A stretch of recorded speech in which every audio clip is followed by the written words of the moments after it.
Hi everyone, it's Misty here. Welcome to an update video. Hello friends. I hope you guys are doing well. Thank you so much for joining me. If you missed my last video, all of the beauty content has moved to its own channel. I will have that link down below. So if you're interested in following me over there and watching me throw makeup on my face or talk about the makeup I have or all those sorts of things, make sure you check that out. So this channel will no longer have any beauty content on it. I know a lot of you were frustrated by that. I don't know how I feel about it. I mean, it's a pain to have another channel, but it's okay. I'll be all right. So today I am here with an update because I have blood work to share with you.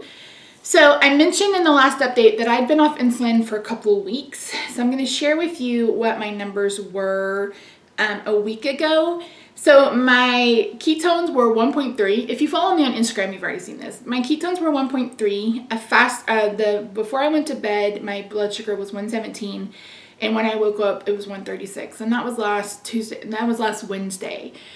For the last 3 days, maybe 4 days, my fasting blood sugars have been elevated, and that means my daily numbers have been elevated too, and I don't know why. So what I decided to do, I'm not taking insulin. I'm not going to do it. I told Rob, I was like, maybe there's something going on internally that I don't know. And that's the biggest thing with diabetes. You just never know. My sleep schedule has been a little off, so that could be it. I was drinking way more soda than I normally do, so that could be it. I had a couple of keto ice cream bars that taste disgusting, but that could be it. So it could be any number of those things. So I've eliminated all of that from my diet. And yesterday I started 1 meal a day. So, well, I shouldn't say that because I have bulletproof coffee too. So 2 meals a day. But my last meal was at 1:30. So we ate like at 1 or 1:30. And I didn't have anything else today until 9 a.m. So I'm trying to fast to see if it will help. Yesterday, it didn't do a damn thing. Like, my numbers made me move 10 points. But last night, it was like 149 when I went to bed. And it was 211 this morning. So, obviously, my body is doing something down there. Don't know what's going on. But I eliminated everything but stevia. Because I cannot drink black coffee. I just can't do it. I'd rather just not have coffee than drink black coffee. So I have stevia in my coffee, but stevia has never been an issue for me. And if I find that my numbers are going up after having coffee, then I'll eliminate coffee altogether and just drink water. I've given up carbonation for a little bit. That's also been an issue. And I'm actually seeing a urologist this next Tuesday because I've had an issue for the past 6 or 8 months. I haven't been able to empty my bladder all the way, and it's becoming a problem. So I'm seeing the urologist next week. I have a feeling he's going to do, I don't know if it's a he or a she. No, I think it is a he.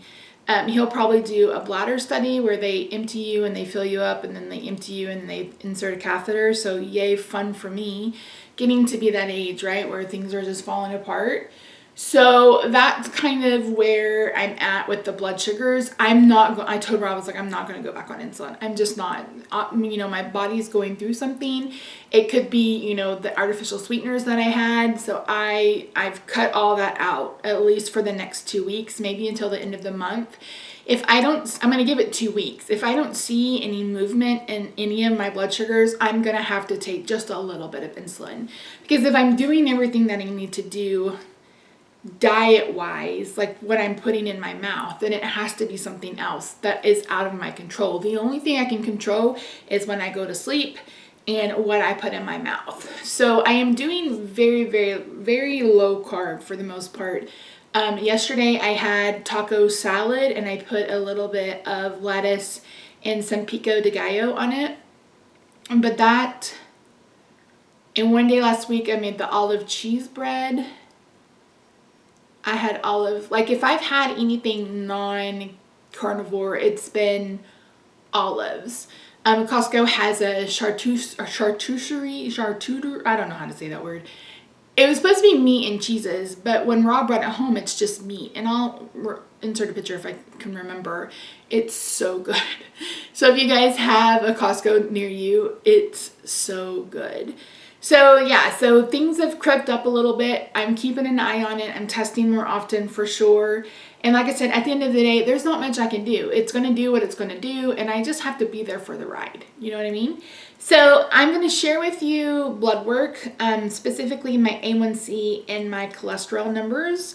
So I had my A1C tested in July, but the last time I've had a full metabolic panel with my regular doctor was back in February. So in July, my A1C was 7.2. So before that it was 7.4. And you guys know 2 years ago, it was like 10.9. So it's came way down. Thank you very much. Thank you very much. And then this time it was 7. So I came down another 0.2, like 0.2 of a point. My doctor is very happy with that. And so I'm hoping that continues. My biggest hope, and he and I talked about this, because he said, he's like, you're doing a little bit better since the last time I saw you. I'm like, well, yeah, I got, I've gotten a shot in my neck, shot in my lower back. I've been on lidocaine patches and all sorts of things. The Humira has helped so flippin' much. So, we found the right combination of drugs that seem to be helping for right now. But I told him, I said, I hope that being off insulin will help the weight come off. It hasn't. I've been steady 393 to 396 for probably 4 months now. And I had stopped taking my Lasix for a week, which is a water pill, because I thought that might be what was causing the issues with my bladder. But he explained that Lasix works in the kidneys, and once it leaves the kidneys, then the bladder takes care of it. So they don't have, but yesterday I started it again, and I was literally going to the bathroom every 15 minutes. So clearly I had a lot of inflammation and a lot of fluid on my body. I haven't weighed again. I probably won't weigh again until Friday, if I even weigh then. So I'm not too concerned about it. I have started noticing some looseness in my clothes that had gotten tight again. So yay. I had $175 in Torrid cash they just gave to me because I haven't made a purchase from Torrid in over a year. And it was really, really tempting, but I was like, you are not buying a single article of clothing until you get down to a 2. Because Torrid sizes are 6, 5, 4, 3, 2. I think they go up to 6, but I am between a 4 and a 5 right now, and I have several shirts that are 3s. I've got a couple of 2Xs. If you guys remember, I did a total purge of my closet because I'd gotten down and I didn't anticipate coming back up. So, but that's neither here nor there. So cholesterol, my total cholesterol in February was 156, and this past week it was 131. My triglycerides in February were 134, and now they're 88. My HDL is the only thing that went up. It was 57, now it's 63. My VLDL, I don't know what that means, was 27, and now it's 17. And my LDL was 72, and now it's 51. So my numbers are making a difference, which I'm really excited about. So that's really the update for right now. I don't have anything else to share. Like I said, so next Tuesday I see the urologist. Next Friday I'm having another, I don't know what they call them, folk something in my neck, where they're going to inject numbing lidocaine and a steroid on the right side, and then we'll do the left side. They initially scheduled me for a rhizotomy, and I was like, I don't think that's what I was like, wait a minute, what is that? So I looked it up, and I was like, no, that's basically where they burn the nerves, the ablation. And I was like, that's not what we talked about. I was like, we're supposed to be doing a block in my neck. And she's like, well, what about the back? I was like, well, the back is okay for now. It's not great. It's okay, but we've got to take care of the neck, because the pain going down my arms is almost worse than the pain in my lower back. And I can wear lidocaine patches, and I can put on lidocaine cream, and I can take tramadol to handle that. But there's not a whole lot I can do for my neck beyond with those things, and they're just not helping. And unfortunately, I can't permanently take care of this until like my neurosurgeon said, because this is caused by the OPLL. And if you don't know what that is, it's the ossification of the posterior longitudinal ligaments. And I have cervical, thoracic, and lumbar stenosis. So stenosis is a narrowing of the spinal canal. And OPLL is where the ligaments that run north and south in the spinal canal are calcifying and they're turning to bone. Well, not turning to bone, but they're calcifying. A bone-like structure. And what that's doing is it's putting pressure on the spinal cord and it's putting pressure on the nerves. So I have issues in my back, what I call my buffalo hump. That's the main point. And then I have it in my thoracic spine and I have it in my lower back. So when I saw my neurosurgeon about it, he said, this isn't something where I could just go into your neck and fix it. He said, this is going to be an entire spine surgery. He's like, I'm going to open you up from top to bottom and deal with it. And I'm not there yet. I've just hit last Thursday, the 8th, was a year anniversary of me having my laminectomy last year. And I had so many issues after that. It's like, I need a break. And plus I want to be closer to at least 300. If I could get under 300 before we get to that point, I would be fantastic. So I'm most excited, I think, about my ketones being 1.3. Now, if you guys have been with me for a while, you know that 2 years ago today, what is today? 2 years ago on the 11th, October 11th, I went into the hospital with DKA, which is diabetic ketoacidosis. Basically, my ketones were above 8. And that's when your body becomes acidic and it's deadly for diabetics. I mean, I was literally on my deathbed about to die if I hadn't called 911 to come get me. So I'm leery of my ketones getting too high. But like I told Rob, it's like if we get where it's 3 or above, I may have to back off a little bit just for my own peace of mind. That was the worst experience of my life. I mean, my body was literally shutting down to die. If I hadn't woken up, called 911, Rob would have came home and found me in a coma. So it's just something that I'm hyper aware about now because it freaked me the fuck out. A near-death experience will do that to you. And I just had so many issues with my back. And so it's just been like, I got a letter from Social Security and they were like, list all of your hospitalizations since October of 2018. And I was like, I had to use the extra space. And then they were like, have you seen a doctor? And I told Rob, I was like, I've probably had 100 doctor visits since October 2018 between the neurologist, the neurosurgeon, the wound care doctor, my endocrinologist, the rheumatologist, my regular doctor.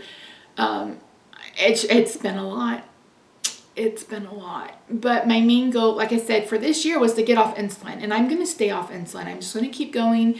Trust that once all of this shit is out of my body, that hopefully my body will kind of peter out, slow down, get all the sugar out, all of the glucose. I mean, I'm in nutritional ketosis. So hopefully that will help. I mean, that's all I can hope for. But yeah, that's it. Hope you guys are doing well. Let me know how your progress is going. I'm just in awe that it's the 14th of October. I'm in awe that yesterday I didn't have a mental breakdown. So for those of you who don't know, yesterday was the 20th anniversary of my grandmother passing. She passed away of pancreatic cancer, and she was basically like my mother. Whereas the woman who gave birth to me was just a bitch who treated me like absolute dog crap. But my grandmother was more of a mother figure to me and loved me unconditionally and was really a staple part of my life. And for her to be gone, I mean, I'm 43, so she's been gone half my life. It's really amazing to think how, because sometimes it feels like it just happened and sometimes it feels like it's been 20 years. And for those of you who've lost anybody close to you, you know how grief is. Grief is something that it's not tangible. It can come out of nowhere. Like I can go a couple of days without thinking about her, but then something will trigger and I will spend 2 hours crying because she's passed away. So grief is just fickle and grief is hard, but doing what we can do, to get past it. So yesterday I actually had a pretty good day considering I wasn't expecting to have a pretty good day. But that's it, guys. Thank you so much for joining me. If you're not following me on Instagram, what are you doing with your life? Seriously, no, all that's linked down below, including my new channel. And I have a new Instagram. It's at Misty Payans. Very original over here. I don't know. My YouTube name is Misty. That channel's name is Misty, but there are lots of Misties.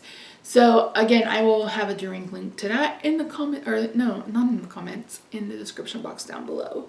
So yeah, that's it, guys. Thanks for joining me. I hope you're doing well.